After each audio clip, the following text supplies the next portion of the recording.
فبعضهم يخاف إن تمسك بدينه أن يقال له مطوع، يخاف من كلمة مطوع، وآخر يخاف أن يقال له متشدد متزمت، وآخر يخاف أن يقال له إرهابي، وآخر يخاف أن يقال له إنك قد غيرت دينك. انظر يا عبد الله، ما الذي يصلح ما بينك وبين الله؟ دع الخلق جانبا، دع الخلق جانبا.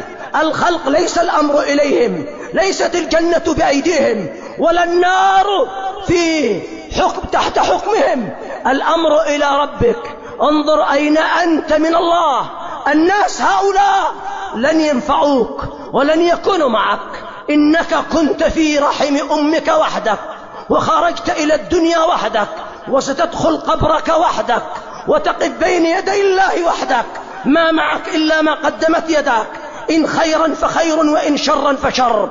انتبه على نفسك، انظر أين أنت من الله. لا تغتر بالناس، لا تخاف الناس، لا ترجو الناس على حساب الدين وعلى حساب طاعة رب العالمين سبحانه وتعالى.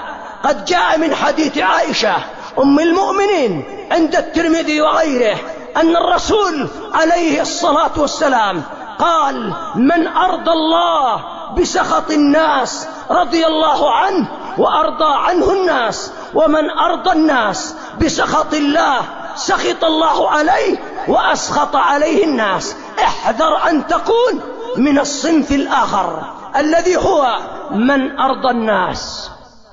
قال ابن الوزير رحمه الله: ما رضي الناس عن ربهم فكيف يرضون عني؟ فكيف يرضون عني؟ تريد الناس يرضون عنك؟ تريد من الناس أن يرضوا عنك؟ دعك من هذا كله، دعك من هذا كله، وعليك أن تنظر إلى ما أمرك الله به.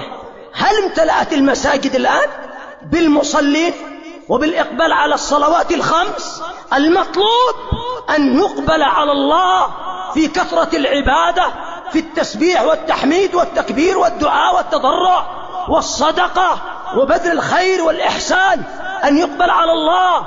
كذلك أيضا بالثقة به والتوكل عليه وانتظار الفرج من عنده، لا أن يبقى الناس في غفلتهم وفي تأخرهم عن ربهم سبحانه وتعالى.